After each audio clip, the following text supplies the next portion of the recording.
Hello and welcome along to our Circuit of Ireland preview, part 2 of 2 podcasts tonight, back to back. A little bit earlier we were, of course, looking at the Irish Forestry Championship, but now it's about the Irish Tarmac Championship, and this episode is in association with Tree Rock, and you can visit treerock.ie, follow them across their social media platforms, display, signage, branding. Good bit to go through.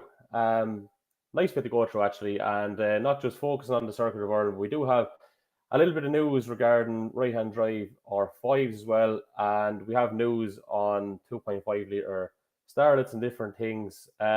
Mixed news, we'll say, but news nonetheless. So looking forward to delving into that. The reason why we're 5 minutes late, I think he's ready to go backstage now. He better be ready to go because he's going live anyway. Anthony Nestor, how are we doing? I'm very good, thank you. Oh, what's this about time penalties? That's like... I know, but since you start to put me into these girls in makeup to get me ready for the telly, should they have me ruined? Spending all this money for nothing. Absolutely nothing. Absolutely. It won't improve my modelling career any, you know. I'm going to start off by bringing in two buckos that you know fairly well. Stewart and Dennis Biggerstaff. How are we doing? Yeah. I like the background. Is that Photoshop or is it the real thing? Oh, it's the real thing. Oh, is that the real thing? Yeah, some people might have been led to believe that it possibly could have been Photoshop because, Stuart, we did have a bit of a misdemeanor the last day, but thankfully she's looking a lot prettier now. Yeah, she's back to her former glory again. Yeah, a lot of hard work. You were telling me off air that it's just back from graphics there, but a bulk of the work was done up on before last week. So that's not too bad that you're not killed with time constraints, but probably one or two other things to sort out before Friday. Oh yeah, there's always something last minute to be done. But yeah, we've the most of it done. So thankfully we'll have a clutch today, so we'll get that done tomorrow. What he doesn't tell you, Kevin, is it's his poor father, Dennis, that does most of the work. He's just observing. I do it all. I know that, but I wanted to give him a little bit of credit, I guess. I've been the nice fella that I am. I like the new blue Michelin piece on the front, actually. I just see Dennis send me through the graphics. I sent them on to you there, Kevin, actually. All right, I must have a look. But yeah, I must have a look. You made a clutch change sound very simple there, where it's quite difficult if you go to a general garage, The cars are built to do it quick, so you can usually do it on a 30 or 40 minute service, so it's not too bad. Yeah, easily. Oh, I see this now. That actually looks really good. Yeah, fairness. I think you can do a lot more. I think how long did it take the boys to do a gearbox change above in the Tour of the Sperms that day? It was less than 30 minutes. It was 20 or so, wasn't it? But the gearbox is short. It was an unusual situation, Kevin. We were out on the stages with the issue. So we sent a text to Dennis's brother down in Banbridge to know was he busy. And that usually leads to a job. So thankfully he's in the public service transport business. So his vehicle was someone to go to Banbridge, collect a spare gearbox. And by the time we got into service, he was there ahead of us with a gearbox. So it was all hands on deck to change it. Shoulders to the wheel stuff. Now, Anthony, you did delve into the archives earlier and presented me with a fabulous array of pictures involving Biggerstaff Senior here. But I think you should start with the one where he wrecked it. That's always a good way to start. Yeah, it's probably a harsh way to start too, isn't it? Yeah, sure. No, why not? Yeah, he'll be making me my porridge still tomorrow, Thursday morning, so it'll be all good. Well, that's what you think. He makes the best porridge in the country, I can assure you. Oh yeah, it's the best porridge now. Yeah, after you stick. I'll send you a picture of it when I eat it. Yeah. I'll put something in, Anthony, for you. So this is what we're talking about, yeah? Yeah. All right. So what happened here? But I'd like to know. The first thing I'd like to know: see the stone holding the door. Was that after the fact, or did he just put it against the door to close it? It rolled down the hill behind me. You're joking me. No. There's a ditch on the right hand side there. We rolled down the ditch and unsettled a few stones and a few trees and a few stones. Yeah, it was more than that. Yeah, things were different. Nasty looking, in fairness. Yeah, it took a big knock. Safety measures were not the same then as they are now. Yeah, it's a very good point, actually. Yeah, but it still didn't the shell of it stay intact quite well. If you look around the driver's area, I'm sure you got a terrible shunt, but The wheel was against my seat, and she broke off the carburetors, and my arm was on fire. We were doing the rally in short sleeves back then, so of course, yes, no race suits, no race suits. And that helmet was at the top of the hill somewhere, and they found it later. So that came off. The helmet came off. Yeah. Wow. So I suppose it's only when you look at a photograph like that and look at the advancement both in the cars and look at the advancement in safety and how far it has come, albeit it goes in baby steps all the year. It is only when you look back, probably, I don't know, when was that? Probably in the mid-70s, was it? I think about 1980. Oh, right. So in reality, it's not that long ago, like. You see the differences. Only 40 years. Yeah, I suppose, yeah. The time is going on so quickly. One of the things, Kevin, I don't know, are you aware, I sent you some of the pictures. Dennis is actually the proud owner or whatever about that car. I'm sure that went to the dustbin. Dennis's claim to fame, believe it or not, the very first Metro 6 or 4 in the world, he has it, chassis number 1. And I think actually many years ago there was a debate as to who actually had it. So I've seen the logbook and the chassis number for myself. He has number 1. Yeah, it is knocking around there. What's the history of that, Dennis? Actually, that's something we never even discussed. We've never sat down even to get into the final bit. Where did it come out of? Say, where did you get it? Obviously, it came from Austin Rover. Well, it was Frank Williams. Williams Grand Prix built the first 3 Metros. Yes, that was one of them, and I bought it. Austin Rover used it, and then they sold it on or passed it or lent it on to a company called RED. Yes. Who ended up selling it off to some guy in Cumbria, and it was just in the off chance that I was ready to buy when it was for sale, so we helped across the water and brought it home. And who rallied that car? Was that a Tony Pond car, or who Tony Pond, David Llewellyn, quite a few, yeah. Wow. So obviously there was a rally day, I think Stewart was at there, and both of you were at. Actually, I see photographs with yourselves and Llewellyn. So obviously he was just being reunited with his old car back then. Yeah. That must have been nice or weird for him. The car has been around a bit, all right. It was called the Dog back in the day. It was used for everything back in 1984. Yeah, that's David there. Was that him in there? That's probably at that day. It is, yeah. That's him, yeah, at Rally Day.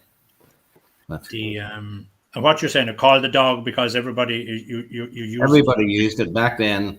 It was the first car, so they used it for a lot of bits and pieces. Every time a car was needed, it was used even with different regs on it. Back then, people's car wasn't ready in RED. They just used that car and put the different reg on it. It's an amazing piece of history. But I just as I see a Rallycross picture there, I presume it's not the Ford. It's not. Was that the same car that was in the Rallycross? No. Yeah. Car. Oh, it's the same car. Yeah. Dermot Carnegie there. So that's the same car as we looked in the photograph earlier. That one. Yeah. It's been around. It sure is a dog, isn't it? Yeah, it has been around. There's a good bit of rooting around to get that from obviously Rallycross mode to Rally Stage mode and vice versa. Like, and the one thing when I see yourself in Carnegie there, and correct me if I'm wrong, but I remember the Punchestown Rally Masters, like, and the novel event that was in around the time of the foot and mountain stuff, and just to see some of those Rallycross cars actually race around too was, I don't know, unique is used quite a lot, but it was definitely a standout. Like, yeah, they were much more powerful than the rally cars back then, so yeah, it was something else to drive. And can I ask sorry, Anthony, I know you're going to ask, but like crossing over then to Rallycross versus rallying, like the graw and the skill set, there's obviously a lot of crossover, but if I was to ask you what was the preference, or what is the preference of one over the other? Well, I just enjoyed all motorsport. I wouldn't put one above the other. Rallycross has its own great points. It's probably the most adrenaline rush in Rallycross. But rallying, I probably started rallying too late, but enjoyed every bit. Yeah. And obviously, Anthony, go on. You were going to ask a question. Yeah, the question I asked wasn't too dissimilar. I was curious to know what was the difference back then between the Rallycross car and the rally car? Did one of them have a 2.5, or there was a different engine? I know anyway. I just remember vaguely. 2.5 was the rally car, and 3.8. 3.8. But an extra 200 odd horsepower in the Just what do you mean? Hold on a minute. An extra 200 and something. So what was the final horsepower? It was around 500 horsepower, 490, 500. Wow. You could start off in the dry and third gear, so really, as opposed to being just an ordinary dog, it was kind of more of a greyhound, really, wasn't it? yeah. What the heck? I would say a handful is probably an understatement there. Like, and imagine having that raw power and trying to control it, and then there's obstacles all around you. Like, there's other guys going at the same horsepower. You wouldn't want to down a wee lane, an Irish lane, anyhow. Yeah, you'd end up like the first picture. But Stewart, obviously, there was all kinds of rumors going around that Anthony had sat with both yourself and Dennis. Obviously, is that a conspiracy theory? Yes, he hasn't sat with Dad yet, but we'll have to get that organised. We'll get the 500 horsepower in for him again. And there's contractual difficulties. Yeah, so there was more than a bowl of porridge thrown into this contract. Then. He wants to give me Weaver's gin, and I want feckin' whiskey. we will get it sorted out. Take a wee mix. Yeah. So, like, focusing on the circuit then, lads, it's probably, look, without sounding disrespectful, it is kind of a pale shadow of the circuit as we used to know it years ago. Unfortunately. Do we ever see a situation where we do actually get a circuit again? And what are the mitigating factors that result in us not actually having a full-on circuit? I know there's probably a few obvious answers to that, but I'll put it to you guys. You're the experts. Well, the biggest problem would be probably the price of the running costs of the cars. Like your fuel, and you couldn't probably physically do it. Car wouldn't last. A car wouldn't last the way that was before my day. The proper circuits, so I'm sure it was hard on cars then, but now you couldn't do it with a modern car. Back then, the cars were more standard type cars than they are nowadays. Everything built different now, just for pure competition. I don't think the cars were just as quick back then. Well, they definitely weren't. Yeah, Anthony. Yeah, it's I suppose as Stewart says, it's the cost factor. I know there's a rally in the UK, but it's a historic rally, and it gets a big entry. But has Ireland the population for it? Probably not. I don't know. I know there's somebody in Northern Ireland currently just trying to get something like this off the ground on a historic basis. I suppose, look, you never say never. Could I see the appetite and the numbers to make it pay? Like, to give a guideline, that one in the UK, I can't think of the Roger Albert Clark. Like, the entry fee alone is thousands and thousands of euro. Like it would be a mega money to get involved, or pounds, I should say. I don't know. How would you? Look, I suppose, it's better to try and fail and then say, yeah, that was a bad idea. The trouble is the financial loss you would take if an event like that didn't work out. And I suppose, unlike using forests in the UK, if you had to run that in Ireland, think of all the counties in Ireland you'd visit, and you'd have to get road closing permissions from each of them. Like, to be a mammoth task to bring that rally around the country. Is the circuit a shadow of its former self? Yeah, absolutely. But to be fair, I think we have somebody on from the USC, and that's not being disrespectful towards them. It's just in the sense that it was obviously a 5-day event, like 4 or 5 days. It was, yeah. Could anybody afford the time off, like 4 or 5 days of recce and 4 or 5 days of a rally? Could you do it nowadays? I think people are, have got used of a short event. I don't know, is there any long events? They're very, very few and far between. Long events left. I certainly wouldn't have the appetite for it. I suppose you might like to do it as a one-off, but Ireland is such a small country. You see, if you ran a 5-day circuit, and as Dennis says, the cars would be like you do the engine mileage up on the rally, like so. You look at the like of a Fiesta there. What are we talking? On the Mach 1 Fiesta, 2,000 kilometers, or 4,000? Something around 2,000, yeah. 1,000 kilometers on the one model on event, and your whole car would need. Yeah, so your car would need a rebuild nearly after the event. And then the next event, so just say for argument's sake, the next event in 3 weeks' time, because obviously there's a full calendar there. So if you had Donegal or the Down Rally or whatever on after, their entries then would suffer because all the guys that would have taken part in the other events. So it's a hard one to call. Don't know. I couldn't see it happening, but you never say never, I guess. You'd be doing all the events in one weekend. You'd be doing all the events in the one weekend. It's a good point, yeah. He's right. Yeah. If you did an event of that size, you'd be doing, if you look at certainly in say down this region, 85% of all license holders do 2 events a year. Their local rally plus one other. Now, if you average out a rally, say, just for argument's sake, at 100-kilometer rally, that's 200 kilometers. That's 2 days rallying they do in the whole year. So it's hard to see someone then get, as Dina said, they'd be doing their 2.5 years of rallying in 1 week. In order to do so. I don't know. You want a big pair of cojones for the man that'll take that financial risk on, and it would be a big risk. Yeah, it would indeed. Stewart, the POA then, the plan of action. What's on the agenda? What are we hoping for? What's our targets?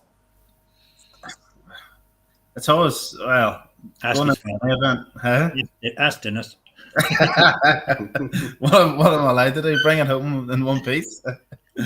But let's try and do as best as we can. Really, I don't have that big of experience going back over the years, but we enjoy every time we go out. And like the last day out, it was a brilliant rally, and it was unfortunate what happened, but we'll leave that in the past and go for the next one. It's a learning year. It's a learning year, yeah. That's it. He's still teaching him all he knows. Just see, Kevin, that's what Dennis has done. He's only drip feeding the information to him.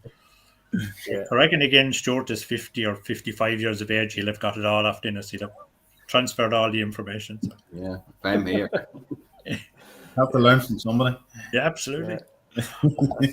Listen, lads, the very best luck over the duration of Friday and Saturday. And thanks for joining us here this evening on the Irish Rally Podcast. All right.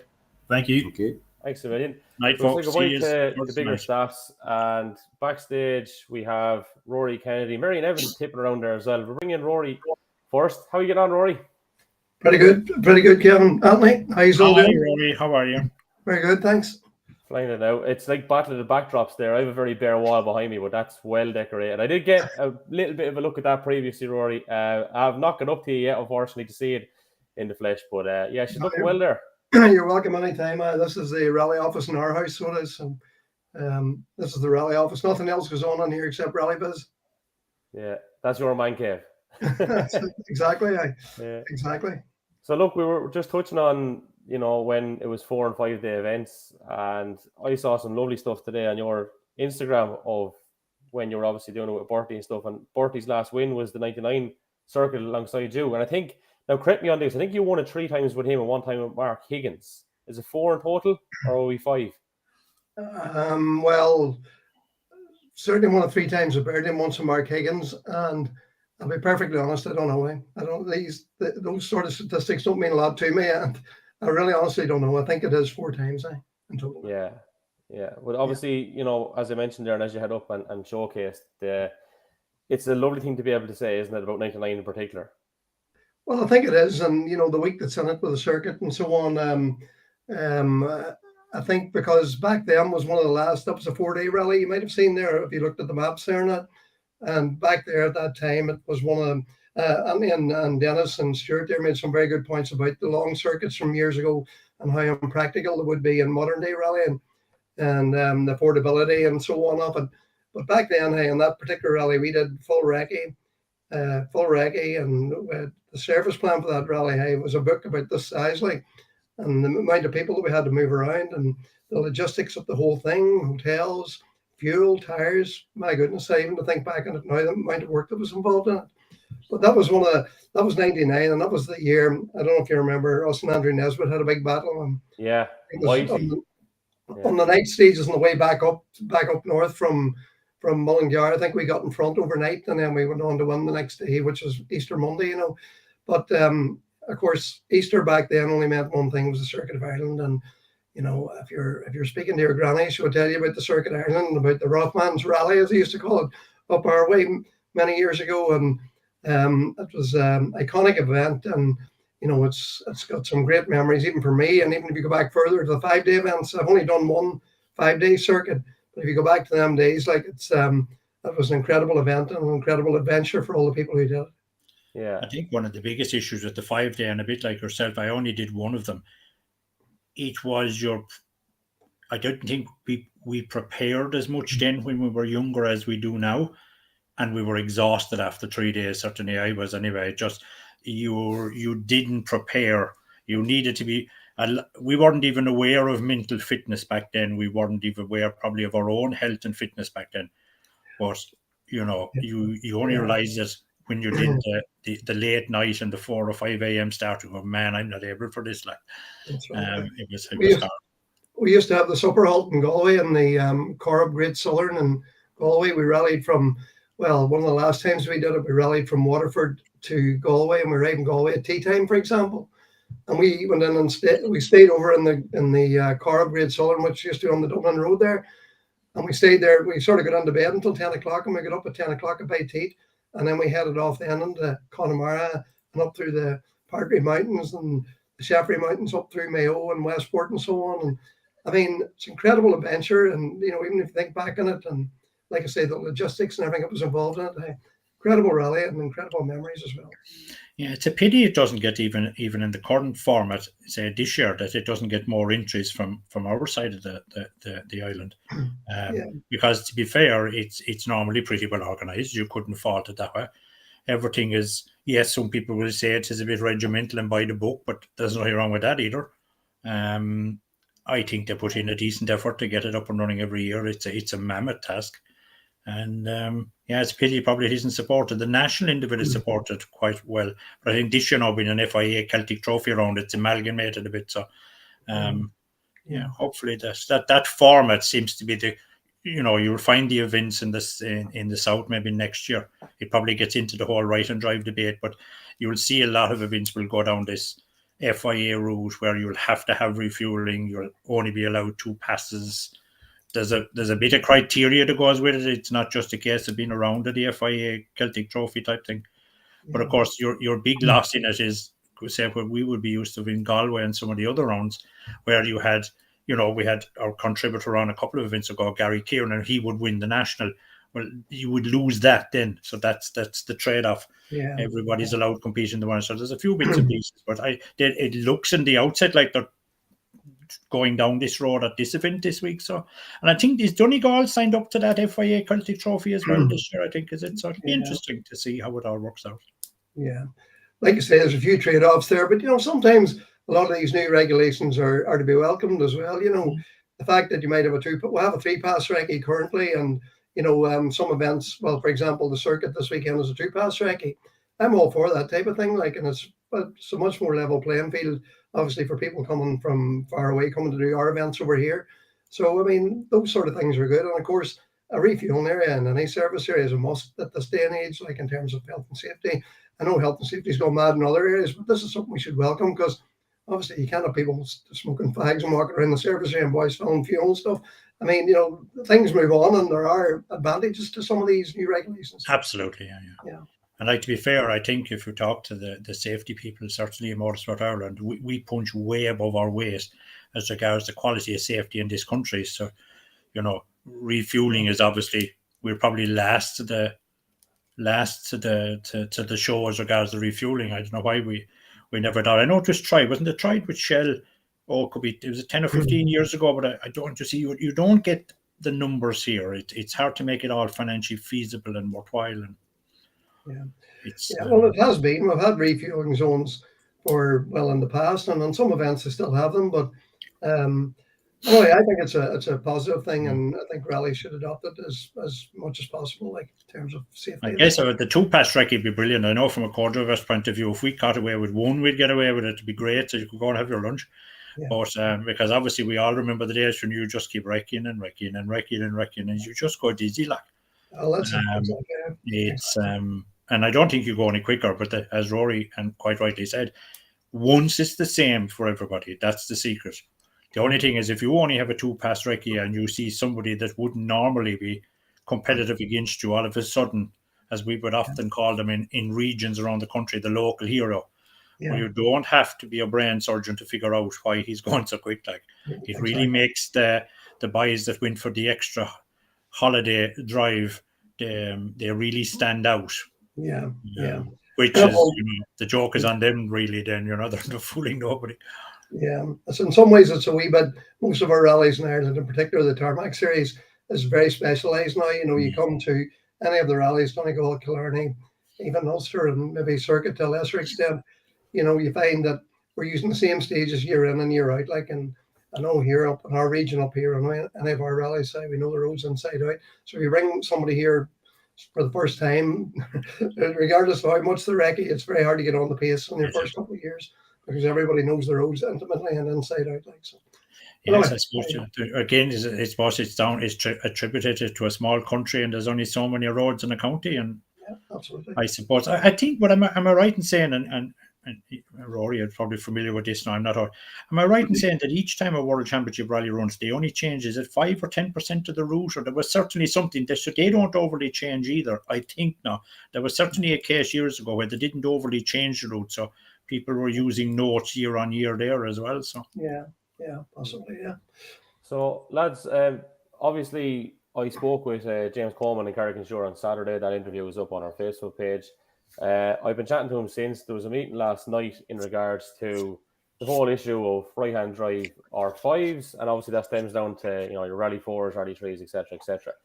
So the latest news, just hot off the press before he came on air, is that Rally's Commission do approve of it. It's been approved by the Technical Commission and by the Safety Commission. So now, at the moment, my understanding is that it has to get council approval, and there may be other mitigating factors there. But I suppose the positivity I get from that is that at least that's moved on a bit in the right direction. Is it still over the line? No. But Rory, obviously, yourself and Gary have been one of the crews that are kind of affected by this a little bit. So how are you interpreting this news? Well, first of all, Kevin, I would like to say I haven't gotten too much involved in this because it bores me to tears, so it does. And I'm shocked that we're even in this position that we're in with right-hand drive cars in this country and rallying in this country. But anyway, besides that, the bit that I do know, and when we were in the Bear Rally a week ago or 10 days ago, we spoke to a senior Motorsport Ireland person there, and they assured us that everything was being done, and they were at a stage whereby they only needed approval from one aspect or one section of the Motorsport Ireland structure. I think it may have been the technical delegation or something to that effect.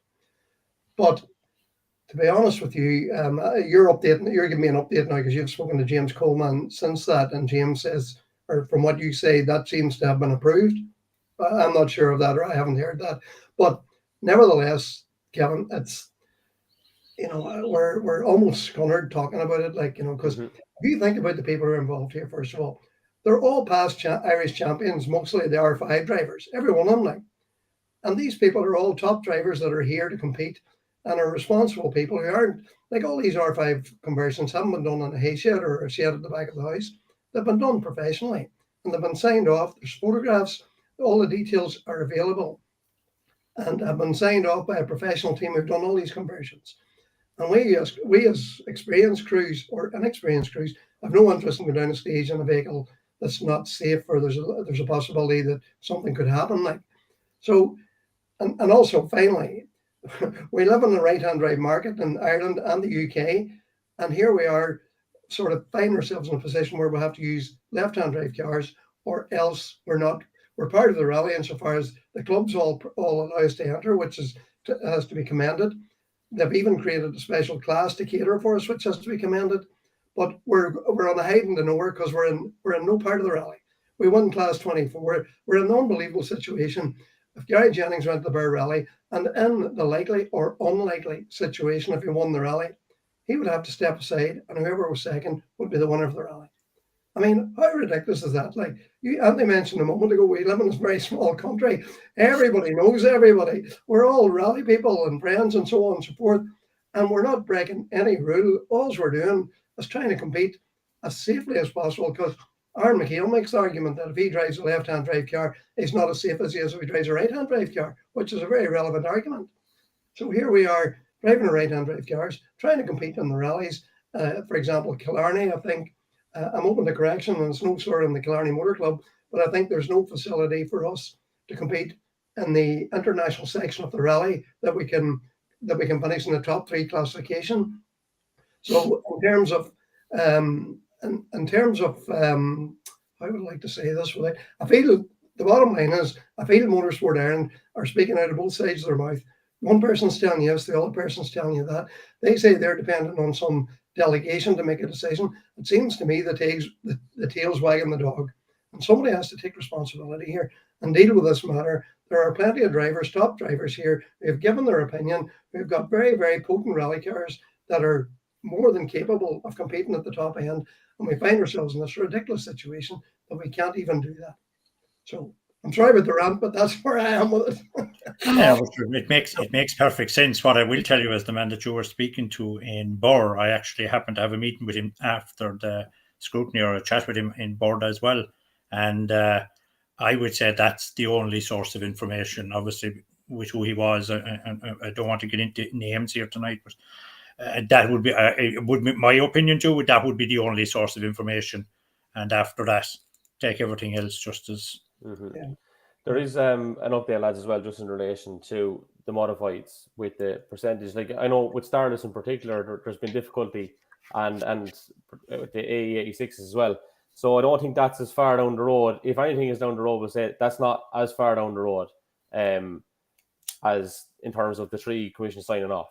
I think that's my understanding of it, and so that won't be, I suppose, looked upon favourably by some crews or whatever. So look, that's the news as we have it for now until we know more. Which, look, ultimately, Rory, just going back to your point, I mean, like I said this the other day to James, in fairness, and he agreed with me. Like, you're going down through an entry list or whatever, and people will say that's some entry list, and generally, that's not in relation to 160 cars. That's actually in relation to the first 10 or 15.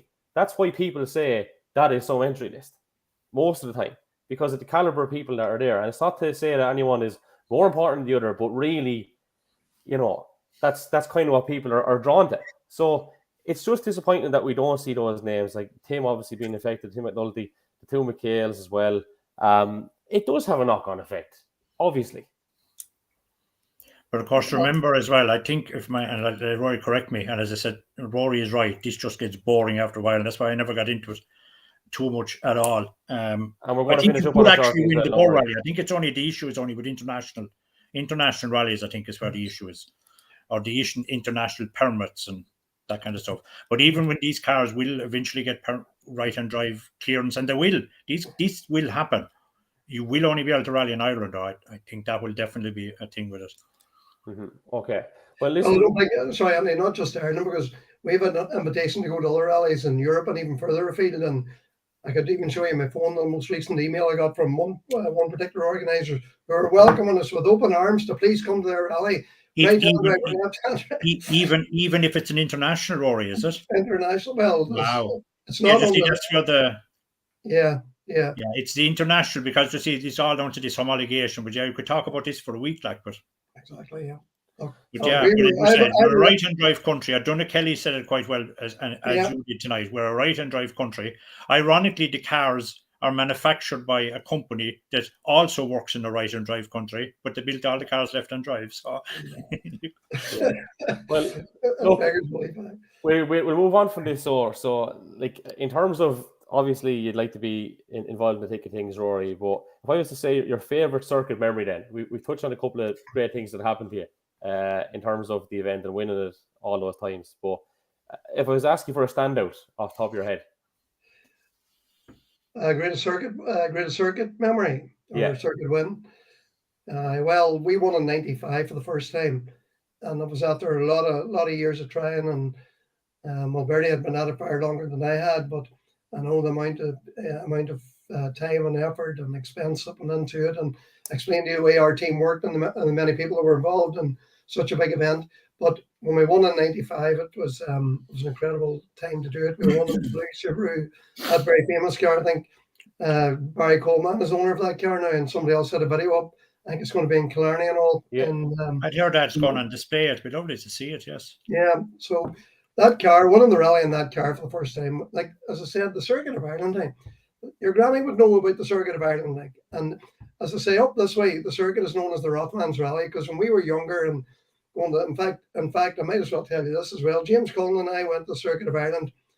Oh, friggin' hell, almost from 1978 in an RS 2000, and we went to Bangor and we followed the whole circuit to Killarney, followed it around Killarney and back up again. That was our first proper baptism of going and watching the circuit, like. And we followed around the entire country at that time as spectators. And it's hard to believe that we would go back and compete at the highest level. James finished second on the time or two, and I was lucky enough to go on and win it. So, but anyway, the 95 circuit was my favourite one when we won that first time. And then last couple of stages, the very last stage was Lurgan Park, if I remember right. And just before that, the stage before that was the Sweat House stage. And we were sitting on the start line, and this father and daughter came down, as they do, and at the rallies, and the cars were lined up. And we were actually in the control waiting for the stage to start, but there had been a delay. And we're the first car, and we came along, and we're all out of the car talking and so on. And just as we were getting ready to go, this wee girl who was with her father said, "Daddy, that tire, there's a hissing sound of that tire." And sure enough, the father came and told Bertie, said to Bertie, "There's a hissing sound of that tire."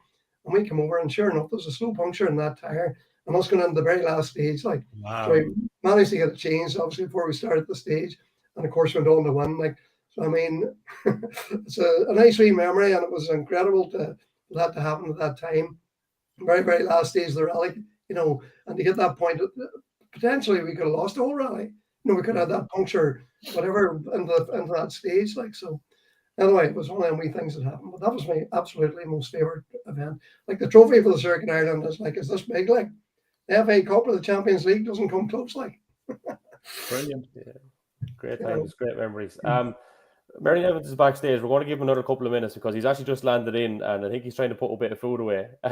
He's only in off the boat, so we won't have him starving today altogether. But before he comes on air, what's your prediction, Rory? What direction do you think this is going? The circuit this weekend? Yeah. Well, you might think I'm a wee bit biased, but even though Josh has had an incredible start to the season, unbelievable, hasn't put a foot wrong, has driven that car to even beyond its capacity, and it's the only Hyundai that's there. The rest are all Polos and Fiestas and stuff. So I'd be inclined to say Josh will be hard to beat, but I'm putting my money on Ali Fisher and Gordy. Good man. There we go. Well, listen, Rory, it's been a pleasure catching up with you. I know we kind of got you very late notice today, so thanks for jumping on, and pleasure as always. All right. All right, Kevin. Cheers, Anthony. Good night, Rory. God bless. Thanks a million to Rory Kennedy. So as we said, Marion is just finishing up a feed there, I think. So we will give him another minute or two. Yeah. What is he? He's not having porridge at the bigger staffs as well, is he? No, God no. Dennis's porridge is a rarity. Someday I will actually ask him what he puts into it. I'm told I don't need to know. I'm just thinking on Rory there. Isn't it amazing as you stay in the sport for many, many years? I'd say the stories he could tell, as many other people could tell as well, but the stories he could tell of adventures and bits and pieces that have gone on over the years. It's amazing when you hear him telling the story, just stories into your own head of things that went on and things that, went on. What? No, not even necessarily. Just one jumped into my mind. If we have a minute, if we're waiting for Marion. Go for it. Yeah. I was with the late Mickey Farrell at the time. I think it was. I can't. Yeah, maybe so. And we won't say the man's name. He's a friend of mine as well. But we'll just say he was from Galway, and he was wrecking extremely fast. And he passed us out, and we pulled up on the side of the road, and this elderly couple came out, and they were giving out yards over the speed. So we just apologized, as you did, on his behalf, and said, look, we're not all like that. And we said we'd report him and whatever else. But Willie John Dolan was rallying at the time, and Willie John Dolan pulled up behind us. And this man, he was cross now. He really was cross over the speed, and the speed was high that the other guys were passing his house at. But next thing, the gentleman that came out of the house brought his attention that, don't forget talking to us. Look, this was Willie John. So next thing it turned out that I think Willie John, was he a Tyrone man? I hope I'm not doing him. No, absolutely. Sure, he sponsored the football team for the years. football team. Well, these were big JAA people. Well, next thing Willie John came out with calendars and mugs and bits and pieces and went into the house, and sure, Willie John was the star, and the boys speeding on the wreck it was all forgotten.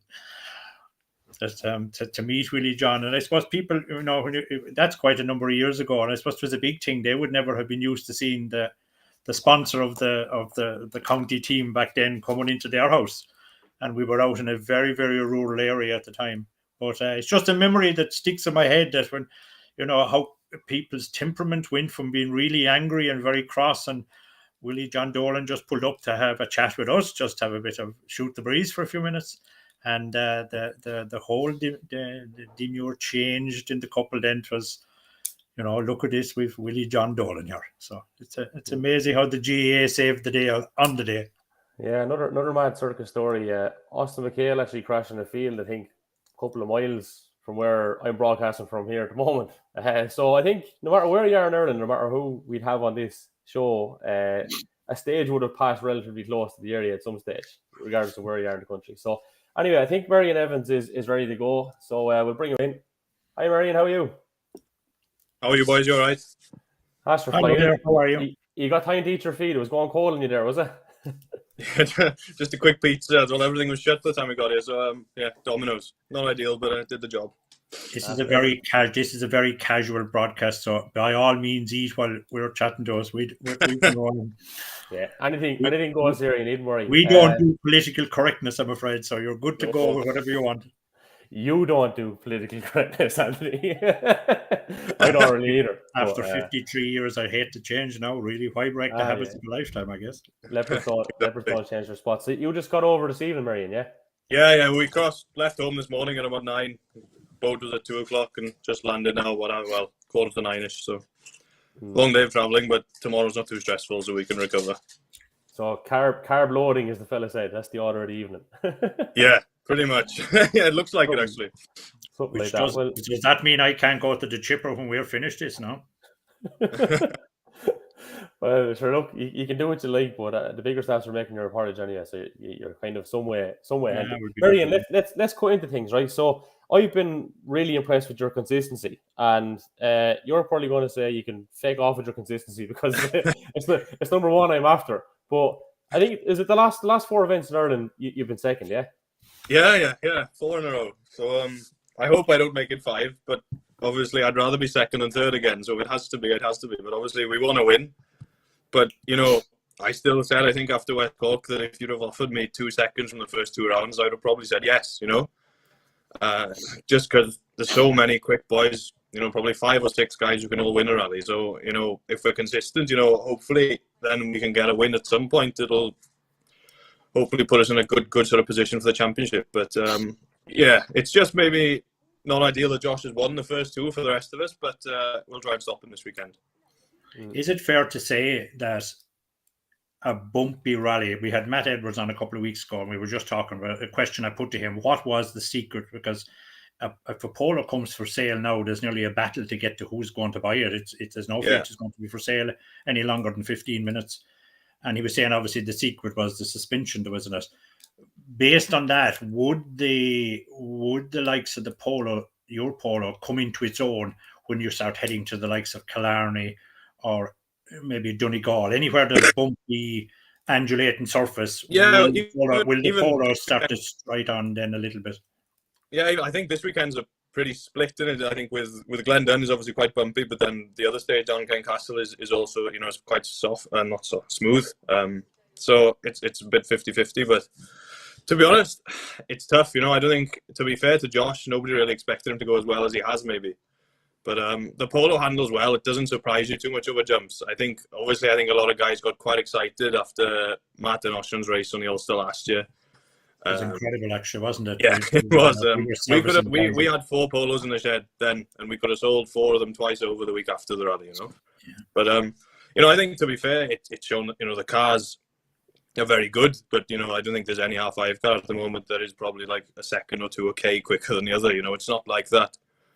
But for me, the Polo is brilliant. I wouldn't want anything else. It's I think what Matt was saying, I watched it back actually. The way it handles and everything is brilliant. It kind of absorbs the bumps, but it's still very racy, very stiff, nice around the corners.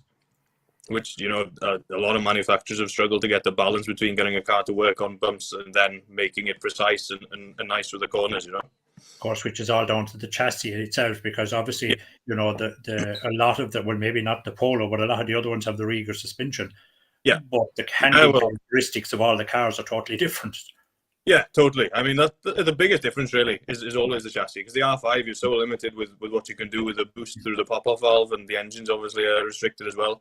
So the power is actually, you're not going to get a huge jump. So the bulk of it will be in the chassis. And I think with Volkswagen, they've been very clever where they put the weight in the car and everything. Yes. It's all very central, low down, so you can really feel that when you drive it. You never feel like a pendulum effect above you. The car seems to sort of be very planted to the ground all the time. That's what I like about it a lot, to be honest. And the balance of it, the front end is very nice. You never feel like the back is pushing the front forward, which is quite common in a four-wheel drive car. It almost feels like you're driving a front-wheel drive. I was watching some of the video clips, even when it was when you were driving in West Cork, and when you come into a corner, it's like it squats down on the road.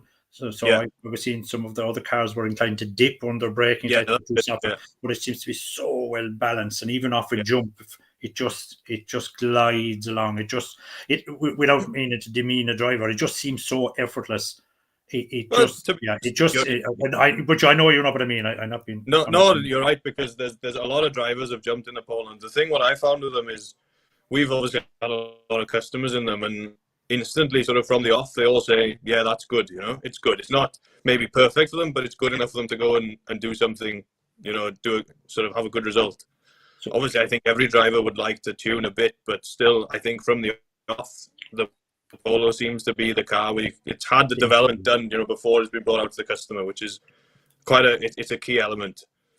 I think Skoda similar as well. Skoda seem to have done a lot of the work, but Skoda always seemed to, I don't know if they struggled in Ireland or maybe they just never had the sort of the work done right on them for this kind of terrain. But I don't know, maybe. I don't think anybody got it started for here, so they didn't really. Let's be fair, nobody really got the car. No, to be honest, because they were happy with it. I was kind of, a lot of boys are telling me, these things are dangerous, and I found the Skoda was very good, to be honest. I still think the Volkswagen is better than the old Skoda. The new one I'm not so sure about, but I never found the Skoda to be too bad. It was definitely better than the Hyundai that I drove anyway, but that Hyundai was totally different to what Josh has now, because they brought out a lot of upgrades towards the end of 2019, I think. And is there any upgrades at all on the Polo? You have nothing at all really with that, have you? The Volkswagen, to be fair, when obviously Volkswagen pulled out of the motorsport program, all the planned upgrades that they had for the next couple of years were released in one go last year. So the cars are pretty much current. There's not much. To be fair, Weavers still can do some small things. Obviously they run the show now, but you can still do some small things with software and stuff if you can. But the cars, even I remember speaking to the guy that basically designed the car and ran the program, and he said, even if we gave you the most aggressive engine map, you're going to be looking at like 1 to 2 horsepower, because it's so limited through the pop-off and everything, and you can't, like with the WRC car in the old days, you could always go and just give it more ignition, more boost, it would just give you more power. But with the R5, because you can't have that, you're limited to 1.5 bar of boost, so you physically can't get any more. So you're always going to be back on power. No, so and I think actually, obviously I'm not going to say the name because I don't think it's public. I think there was maybe an extra Polo in the top. There might be, there might be. He's holding his car close.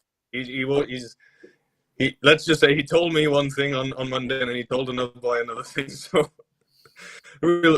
I think we'll see on Friday morning. I got the same. Yeah, well, he told me it was in the shed. It's definitely there, but if so we'll know on Friday morning, I guess, or Thursday night. Question for you, just a technical question, and apologies for asking the technical question. And don't worry, it's not putting you on the spot. I'm aware, like a lot of the cars, and the Fiesta has the same, that you have 2 different step-off gears that will give you extra speed. So you could actually go. Yes. And where I'm coming from with this, actually, I was lucky enough to get the job in Boar Rally recently, where to go into the tracker room and I'll call it managers, but I was the least qualified man there. But I got a title, but I wasn't the manager, to be fair. But this step off gear gives you an extra 5-10 kilometers an hour, whatever the case may be. I could just see differences in the same cars, and I'm assuming it was different cars. But what's the disadvantage of it? So you get, and we'll just use the Polo for example. So I was able to see 2 Polos in the event that was said, give or take. I'm conscious of GDPR now, so I have to be careful. Give or take, there's 10 kilometers an hour between 2 similar cars. So obviously one is a step off gear and the other isn't. But if you get the extra speed, where does the car lose out on? It's funny you ask this, because this has actually been talk of the town for the last 3 weeks, leading into and after, between myself and Ali mostly, because we felt we kind of made a call for West Cork that maybe we felt was good for most of it, maybe, but we could have possibly been better off the other way. So with some cars you seem to get, you'll get better acceleration on maybe a shorter, but with others it's just the way the engine works as well. Some cars you might actually lose nothing being, short or long. I remember with Citroen years ago, they actually had a calculation that you had to be on the limiter for say 15, 16 seconds on a long box before you could justify it. But other manufacturers tell you differently. So I think the main thing is probably driver preference. Obviously, if you're doing a rally, like I think in Sweden, was it Sweden the other day in the World Championship, they had like kilometer-long straights. Obviously, you have to be on a longer ratio for that. But it's been a bit of a talking point the last couple of weeks, because we found in West Cork the first 4 stages were really, really fast. Oh yeah, you were under regulation quite a bit in those. Yeah. But say the same with the guys in the Fiesta, but everybody has a choice. But I know the old Fiesta, like you were in with Owen, like the short ratio for that car is the same as, the long ratio for the old Fiesta is the same as the short for the Polo. So that just shows you how much the engines have come on. I think it's the same as the short for the new Fiesta as well. Yeah, that's it. Yeah, so it just shows that the progression in the engines over the years. Yeah, and how much sort of stronger they are these days. Mm-hmm. So interesting. Sorry for boring you with all that technical. Oh no, it's fine. Bullshit, for use of a better word. I was intrigued about that for a long time, about the short and the 2 different ratios depending on the type. And just before somebody fucking puts it up on the chat box, yes, they're both homologated. Well, that's only 2, I think, for R5. Whereas with WRC, you could always homologate 6 or 7 if you want, I think. So there's a cap with R5. It's the same with like under old bars. You're only allowed a certain amount. So you kind of have to get it right the first time. Which goes back to Rory Kennedy's. We had a chat with Rory Kennedy just while you were having your pizza, which makes it funny. Every gearbox in the world is homologated, but you still can't have the steering wheel on the other side. So. I know, I haven't actually been involved with that at all. So I thought the problem over the FIA rather than Motorsport Island, but it seems not. But I don't know. Actually, there's a question. If here's a question for you.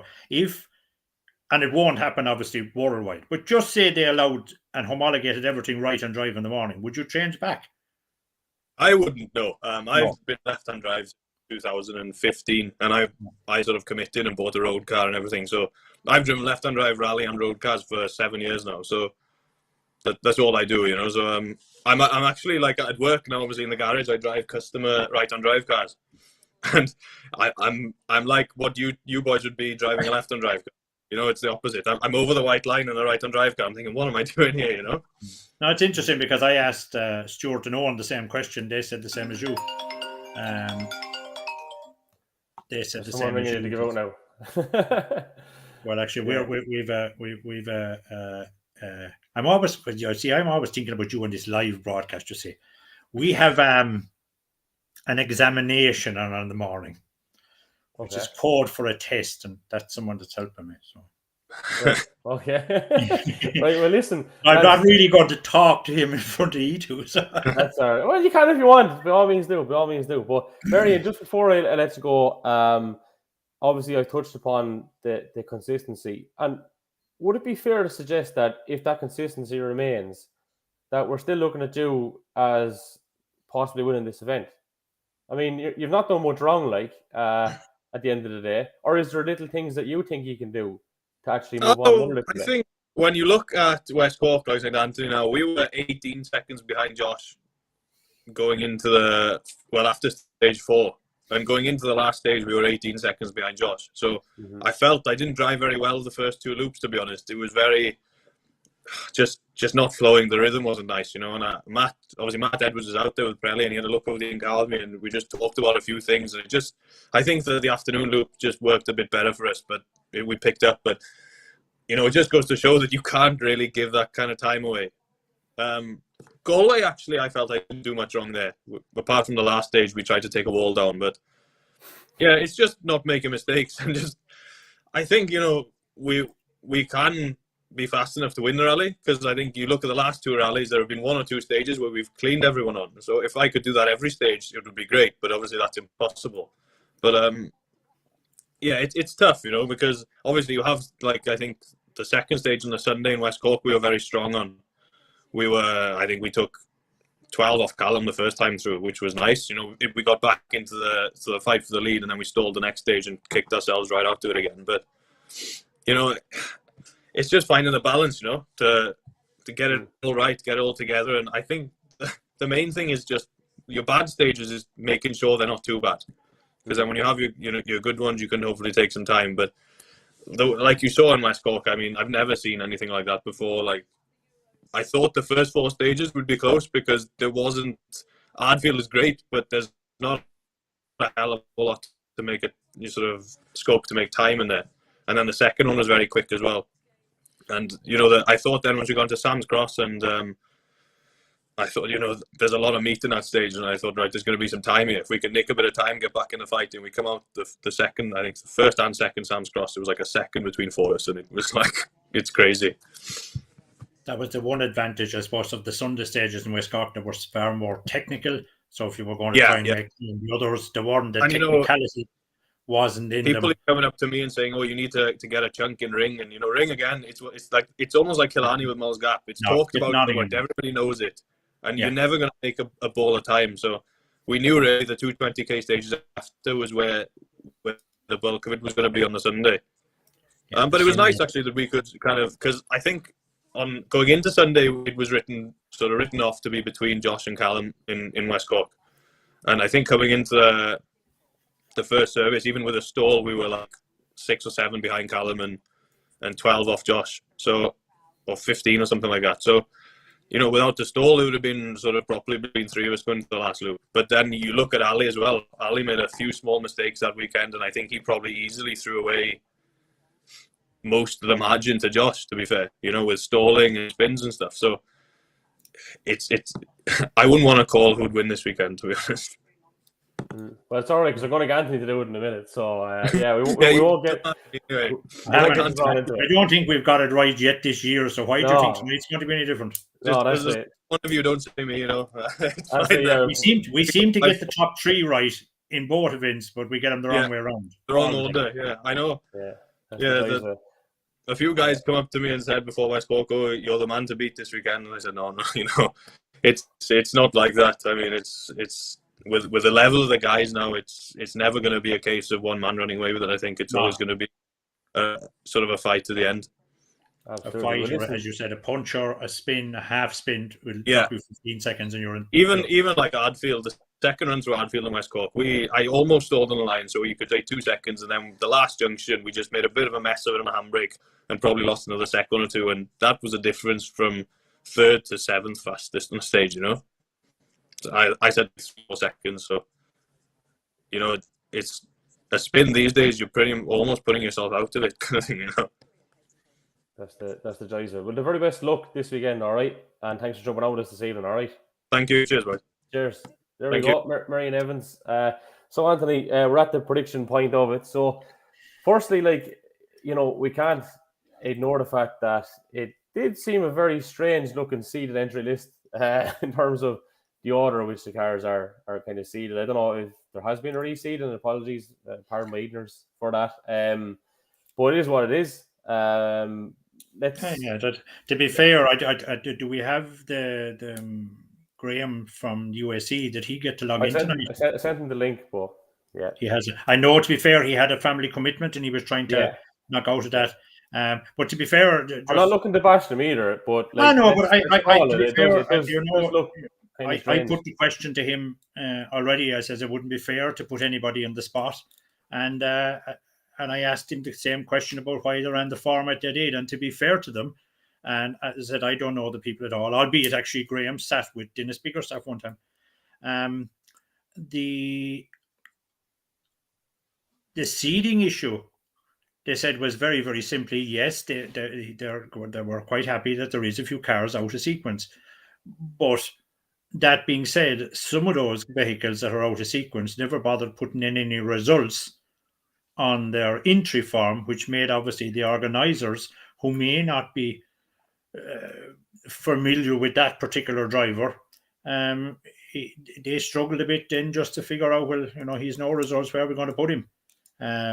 I know, I suppose, look, as competitors, we all think, sure, everyone knows me or knows Marion or knows Rory or whoever. Which I suppose you got to realise that there is people that may not know us, or as well, not know with me, but may not know the drivers. And I suppose, look, if people were just more conscious of filling in the results, I certainly did seeding for a rally recently. And to the major amount of people who just don't bother filling up anything at all in the previous results section. And then the people who do it, there'd be 20 or 30% of them who wouldn't put down the truth anyway. And they would be telling you things that they'd be giving you results in rally they never even took part in. So that was the reason. The reason to give for the event not, again, it was a bit like we said, it was a shadow of its former self. That were left in an unusual situation, in that I think, say, with Motorsport Ireland here, I suppose we don't know how lucky we are down south, is that I think, and someone I'm sure will correct me, you have to have your safety plan in. It's either 6 weeks or 8 weeks. I think it's 8 weeks before the event. Motorsport Ireland have to have it. I think it's an 8-week window. But I think the guys, and as I said, I'll use the word carefully, it's my understanding, let's say, that the guys in the USC had to submit all their paperwork as regards road closings and all the stuff that goes with it last November, in the middle of COVID, when it was high. Mm-hmm. And obviously they had to flip a coin and say, right, lads, what's it going to be like next April? And so far, we haven't touched anything. Our full scrutiny sheet has been done online. We've shown our driving license today online. We're not going to actually meet anybody for anything at all. The license is the scrutiny sheet. We've done what we call our IRDS down here. There's Bluefin, I think, is the company, is a different company doing it. You can pay £27 or £8 and just get insurance for the day. We've that all done online, done with a digital signature. That's all done. All our permissions for carrying cameras and the road book, everything like that, we have it all. It has all been distributed online. Albeit because there's been a relaxing in the restrictions, there is actually going to be a physical road book available as well on the day. I just see it in a bulletin there. But yeah, that was the reasoning behind the two questions we put. But as I said, it's just unfortunate. But I do know Graham had a family commitment tonight. He was going to. Yeah, that's fine. Yeah. But there's lots of good things there that you've mentioned that have to be commended. Like, that's forward thinking, with not having to handle stuff. Sure, Jesus, like, why? You know what I mean? There was no point anyway in the first place for a lot of those things. So that's actually a good thing. So fair play to them on that. Like, and I'm not here to bash anyone at the end of the day. So look, I'm just conscious of time. So let's go into the predictions. I'm just going to go down through, I suppose, the first 10 cars anyway. So Alistair Fisher leads the field. Josh Moffat, Callum Devine, Marion Evans, Captain McCourt, Derek McGarity. Great to see Derek McGarity in the thick of this. Obviously, he's been in the NI Championship. Another man who's done quite well as the reigning champion is Johnny Greer. And a bit of a dark horse for this, I think. Desi Henry, Brendan Comiskey, and Declan Boyle. Yeah, what's Declan Boyle going to turn up in if he's going to turn up at all? I was looking to get him on tonight as well. My understanding is it's a Polo. Yeah, he's down for Polo anyway, and that was the report. That's not the Polo we were talking about earlier, by the way. Yeah, just for there's another one. Yeah, that's okay. So I'm giving you my top three here now, right? Go for it. And the order is wrong, right? I'm just giving you the three. No, you're making me the order as well. That's all part of it, like. Ah, Jesus. That's like naming the first 3 horses in the Grand National. Like, and But it's too easy, pick Josh. I'm purely because it's so easy. I'm not going to do it. The dark horse, I think, is exactly what you said. Johnny Greer's car is really, really quick car. And yeah. I can't say how I know, but I'm telling you, it's a quick car, right? Figure it out. That's a quick car. And I think these stages, if you look on the road book, there's lots of chicanes. There's 5 or 6 chicanes on the first stage, which tell me it's a really fast stage. Actually, the layout of the map tells me at that day, the Glens of Antrim Rally ran them stages many years ago. And I think they had bogey issues many years ago as well with these stages. So that would lead me to believe they're quick. I don't know. Marion was saying one of them was bumpy. Maybe the Polos will come in. I had looked at Alistair, Johnny, and Desi Henry. Now, I've designedly not picked Josh, but of course, Josh is going to be there. If Johnny, Desi's going to be here. Okay, Johnny Greer, Josh Moffat. I'm going to go Fisher. I'm going to go Josh 1, Alistair Fisher 2, and Johnny Greer 3, and Desi Henry 4. That's my 4. Okay. I think that Citroen will come into its own. I think that type of surface. And Desi Henry is local enough, so you might get Desi ahead of Johnny, maybe. But I think Alistair and Josh. Yeah, I don't know. Cat and McCord is showing really good. Yeah, but Orlando, look at it. Marion is only out to be on with us, like, is Marion quicker than the boys? He is. I don't know. As he said, you just need it. I'm just picking the 2 boys out because of local knowledge that they might steal the march on Marion. Because now, when I say local knowledge, I mean they may not be that local, but they're. I don't know. Not giving a shot. I don't know. Marion's been so consistent. You'd have to say, he's just going to be there or thereabouts. But they're all going to. And Marion was right. There's not going to be 10 seconds between 6 cars after the first few stages. Like, Josh has won the last 2. He seems to put a lot of preparation into it. Alistair, Marion.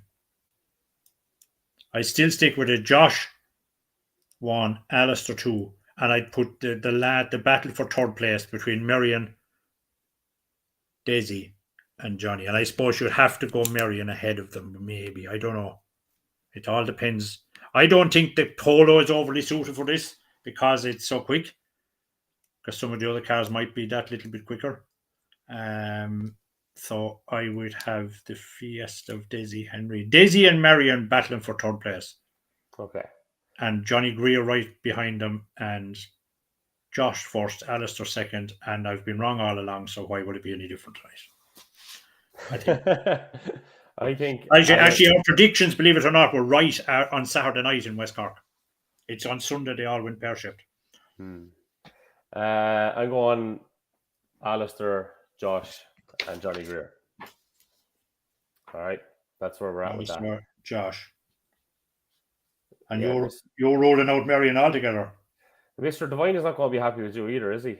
But he's a cousin. I'm allowed, you see. I'm not going talking anymore now, you see. Yeah. All will be revealed the weekend. Look, Anthony, the very best luck again. Looking forward to reconvening next Tuesday. We have something a little bit special coming next Tuesday as well, because obviously it's been 30 years since the late great Frank Marr actually won the Circuit of Ireland. So fingers crossed this all pulls through, but we have provisional thumbs up, or as they used to say in Killinascully, the orange light. The orange light.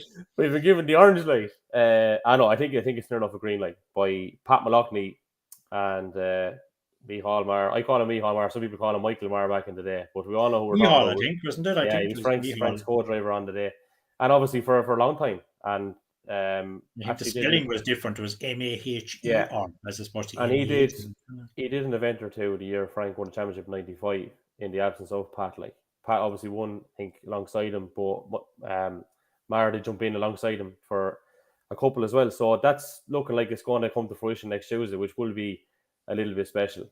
And looking forward to delving back into that, because that was quite an event, and it was quite a victory as well. I don't think it was really expected at the time. So nice to touch back on things like that. And obviously we'll have the results on our our class winners, and hopefully Graham can get on with us next Tuesday. But until then, listen, as I said, the very best luck. Thanks to everyone for tuning in, listening, sharing. Give us a follow on Instagram, Twitter, and on Facebook. And just thanks once again to Tree Rock, our sponsors of the Tarmac Championship. Until next time, lads, the very best, and take care.